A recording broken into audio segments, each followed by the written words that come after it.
Je sais pas si je suis partie sur le bon sujet aujourd'hui, parce que c'est tellement un sujet clivant et compliqué que, je peux peut-être avoir du mal à transmettre ce que j'ai envie de transmettre aujourd'hui, à mon tout petit niveau. Mais je pense que, je suis prête à parler de ça parce que j'ai fait 2 vidéos à ce sujet, sur la perte de poids. Comment j'en suis venue à perdre du poids, avec, quel, régime alimentaire. Régime au sens, général, pas au sens, régime minceur. Et je pense que des petites choses que vous pouvez mettre en place pourraient vous aider dans une perte de poids et dans une reconstruction d'une personne, que vous êtes et suite à certains traumatismes, suite à certaines épreuves, on peut avoir envie d'une refonte totale de notre, psychisme et de notre personnalité et c'est pas un long fleuve tranquille, la perte de poids parce que, comme je vous le dis dans chacune de mes vidéos, c'est lié à bon nombre de facteurs différents et ce n'est pas juste une histoire d'aiguille qui baisse, vers le côté gauche de la balance, on est bien d'accord. Moi, aujourd'hui, j'ai perdu 22 kilogrammes. J'ai perdu 22 kilogrammes depuis ça va faire quasiment 1 an. J'ai perdu très, très vite, au début. J'ai été d'une constance qui m'était, jusqu'alors, inconnue pour moi. J'étais dans un tunnel de, concentration, de constance, de discipline qui sont vraiment des mots qui, sont voilà, pas forcément, adaptés à ma personnalité, pour être honnête. Mais je ne sais pas, j'ai trouvé, en moi la force de, me mettre dans ce chemin-là, dans ce combat-là, parce que ça a été un combat, avec moi-même, avec mes peurs d'échec, mes peurs de mes croyances limitantes aussi, hein, on va le dire.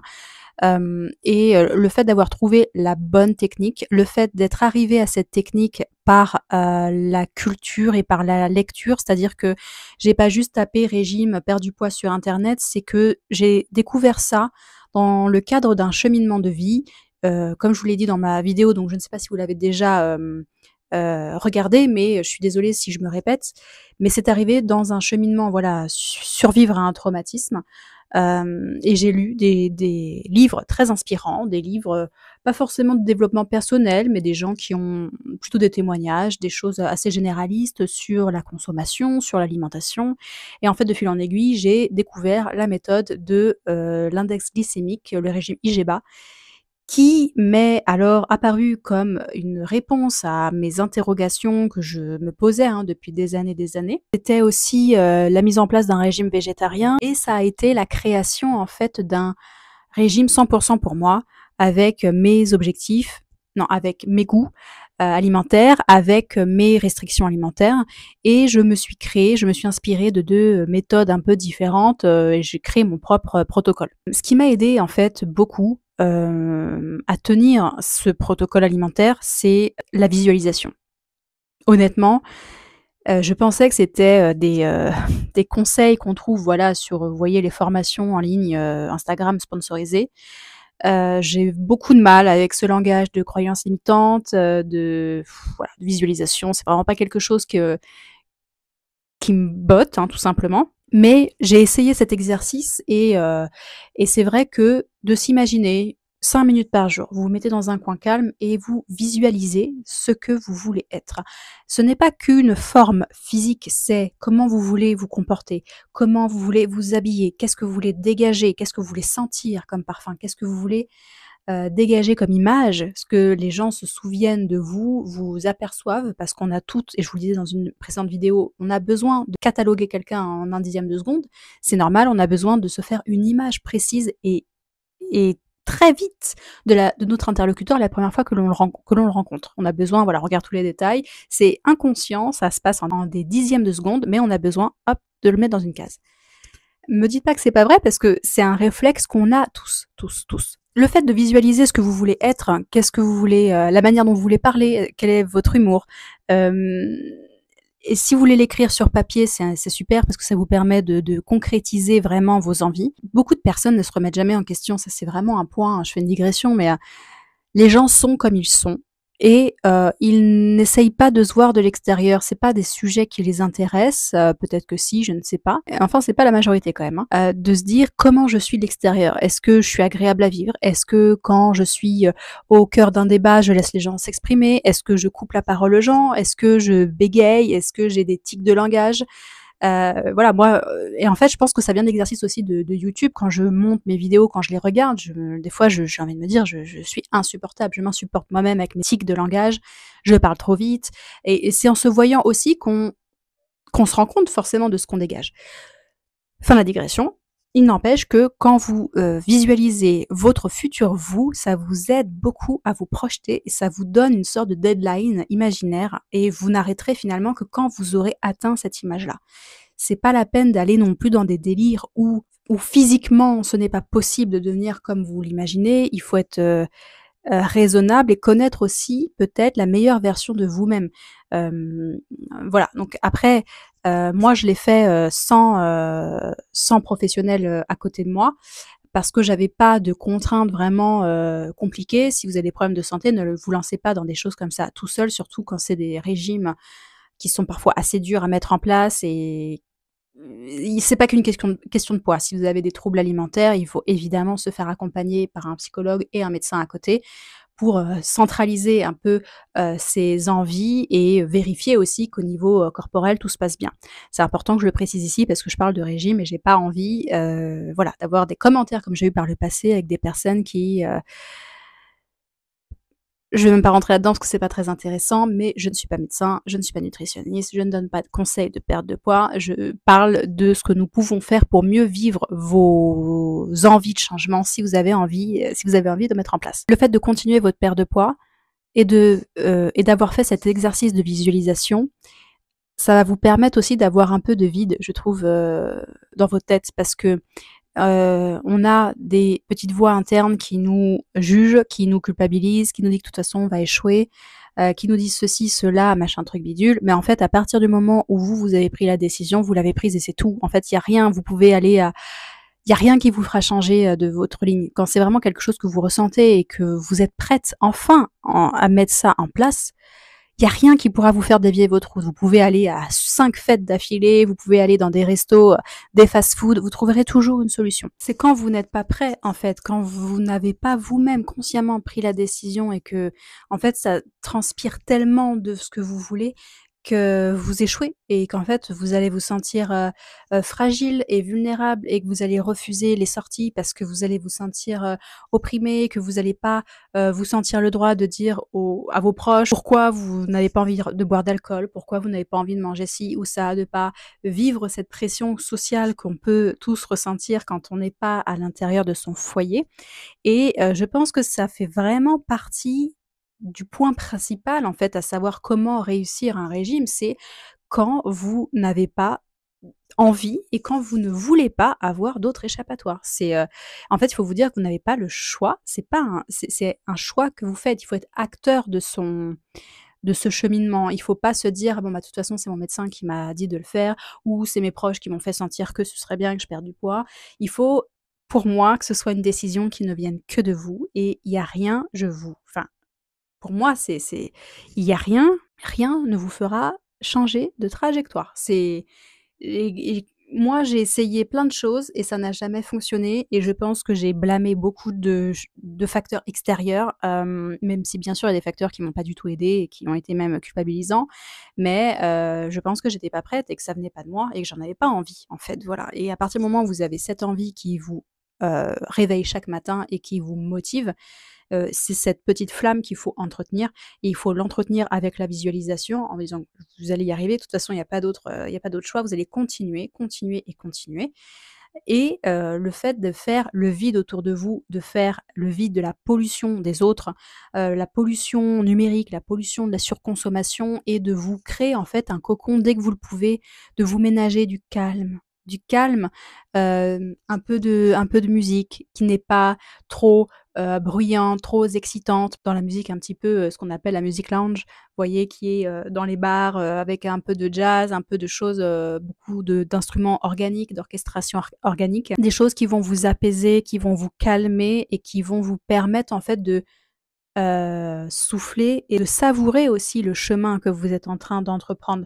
Parce qu'il ne s'agit pas que du résultat que vous attendez, même si évidemment c'est votre motivation, 1re, c'est aussi le cheminement que vous avez entrepris et qui doit être autant valorisé que le résultat que vous allez atteindre, si vous arrivez à l'atteindre. Et c'est tout ce chemin finalement, qui est toxique, je trouve, dans les régimes alimentaires. C'est, qu'en fait, on se sent dans une phase d'apnée et on ne vit plus pendant 6 mois et on attend juste cette balance qui va, où le poids va diminuer. Et entre-temps, on n'aura pas vécu, on sera culpabilité permanente, on sera dans la frustration permanente et on s'aimera pas plus qu'avant parce que on ne voit que le poids et que la ligne d'arrivée, alors que c'est bateau à dire, j'en ai conscience, mais ça change tout dans l'expérience. Le fait de kiffer sa vie, de kiffer, bah, voilà, prendre soin de soi, faire ses régimes, machin truc bidule, ça change la perspective quand même, on est d'accord? C'est pas on peut pas passer 6 mois par an en apnée pour atteindre un résultat. C'est pas pour moi, c'est pas viable et je pense que ça fait aussi le secret des réussites, des changements de vie, c'est comme pour arrêter de fumer ou arrêter, toute autre dépendance ou toute autre mauvaise habitude qu'on a ancrée en nous. Et je pense aujourd'hui que la dépendance au sucre est une addiction, très sérieuse à prendre vraiment en considération. Parce que si vous demandez à n'importe quelle personne de faire une détox de sucre totale pendant 2 jours, je pense qu'il y en a beaucoup, beaucoup qui seraient incapables de se rendre compte à quel point elles étaient, addictes au sucre. Ça, c'est peut-être un autre sujet de vidéo parce que, c'est hyper important, hyper intéressant surtout et c'est un vrai problème de société. Donc voilà, le but n'étant pas de faire la promotion absolue de ce régime-là, même si je pense qu'il repose sur des principes de bon sens d'alimentation. Ce n'est pas non plus le but de faire la promotion du régime du végétarianisme, qui est mal compris encore aujourd'hui en 2025. J'ai pas envie de faire culpabiliser les gens, j'ai pas envie de prêcher, ça. Moi, j'ai envie de parler de mon expérience et des petites, choses que j'ai su mettre en place, qui m'ont aidée dans ce chemin qui, faisait suite justement à un grave traumatisme, et qui faisait suite justement à une dépersonnalisation, un effondrement psychique, qu'il a fallu reconstruire. Je suis pas sortie d'affaire aujourd'hui parce que j'ai encore de la frustration, j'ai encore une attirance pour le sucre, moi qui me considérais pas du tout comme addict. Et en fait, j'ai l'impression que dès que je regoute un peu, ça ouvre une porte, et une porte qui est souvent reliée, bien sûr, au stress émotionnel, heu, qui n'est pas forcément, compris comme un trouble alimentaire aujourd'hui, mais vu le nombre de personnes atteintes par ça, je pense qu'il y aurait matière à se pencher sur la question. Voilà, l'hyperphagie, la boulimie, l'anorexie, tout ce type de troubles extrêmement, pernicieux, extrêmement, répandu malheureusement, et encore tabou aujourd'hui. Voilà ce que je voulais dire. Le dernier conseil que je voudrais donner ici, la dernière astuce, c'est quelque chose que je n'ai même pas mis en place pour moi-même. Donc vous voyez, je suis, la première à dire quand je ne fais pas les choses et j'ai su après à quel point c'était important. Je fais ce parallèle avec la gestion du traumatisme parce que, la refonte d'une personnalité, la refonte, et visualiser un nouveau caractère, une nouvelle personne entière, même si bien sûr on ne peut pas se changer soi-même à 100. On peut changer, sa coupe de cheveux, on peut changer son poids, on peut changer, son comportement avec les autres, mais on ne peut changer les choses que pour soi-même. Déjà, c'est très dur à accepter, mais le fait de, se faire toucher le corps. Quand on est, dans une phase comme ça, où on a envie de changement global et absolu, on a besoin de ne pas perdre contact avec son corps. Malheureusement, j'ai remarqué que beaucoup de personnes qui sont en surpoids ou beaucoup de personnes qui n'ont pas de problème de surpoids, mais qui ont un problème d'image de soi et qui, on a les mêmes conséquences. C'est-à-dire qu'on ne prend plus de plaisir à se faire, masser ou on s'est jamais fait masser. On n'a pas envie de montrer son corps, on n'a pas envie, d'aller dans des expériences sensorielles, aller à la piscine ou dans des spas, on n'a pas envie de se dévoiler et plus on perd contact avec son corps, plus on, renforce la dépersonnalisation, on renforce les troubles d'estime et d'image de soi. Et ça, c'est quelque chose que je voudrais vraiment appuyer dans cette vidéo. J'en parle d'ailleurs dans mon livre «Le petit guide du cobido et de l'automassage». J'en parle parce que le toucher, la science du toucher a des vertus, méconnu et extrêmement, positif pour notre corps et notre fonctionnement cérébral et que c'est quelque chose qui est appuyé par les psychiatres, appuyé dans les centres de rééducation et appuyé par les psychomotriciens, les psychologues. Il faut se faire masser le visage, se masser soi-même le visage ou juste avoir un contact, en fait, avec soi-même. Et ça, c'est très important parce que, comme je vous le disais, on est souvent dans le tunnel de la perte de poids ou de toute autre, problématique qu'on essaye de gérer et on est en apnée pendant 6 mois, 1 an, jusqu'à ce que notre objectif soit atteint et on oublie, en fait, de prendre soin de soi pendant cette période-là. Moi, je suis admirative de personnes qui se mettent de la crème tous les jours sur elles, qui se gomment, qui font du brossage à sec, qui vont chez le coiffeur ou qui vont chez la manucure ou chez l'esthéticienne et qui ont vraiment en fait un rapport à leur corps où elles prennent soin de lui. Elles prennent soin de leur vaisseau, pas forcément par l'alimentation, mais par les petites choses qu'on voit pas. Et ça, c'est quelque chose qui a tendance à très très vite se perdre quand on est très mal dans sa peau, que ce soit que ce soit corporellement parlant ou dans sa tête, on a tendance en fait à démissionner de notre entretien, à démissionner de notre, présence en soi finalement. Et ça, c'est quelque chose que professionnellement, j'ai étudié. J'ai consacré une partie de mon troisième livre sur ce sujet parce que c'est un sujet qui me touche de très près. Et je ne peux qu'encourager les personnes à avoir un accompagnement thérapeutique, corporel, pour le corps et le visage. Et ce sont les petits, détails qu'on voit pas qui font le plus de bien parce que c'est aussi une notion de respect pour soi-même. Voilà, donc c'est vraiment, une vidéo, assez courte. Je ne sais pas si vous allez en tirer quelque chose, mais ce sont des petits détails que j'avais envie de glisser ici parce qu'on me pose souvent des questions sur la perte de poids, on me pose souvent des questions sur, comment, prendre soin de soi quand on vit une épreuve et je pense qu'on n'est pas tous pareils, mais enfin, on est quand même assez semblables quand même. À bientôt, prenez soin de vous.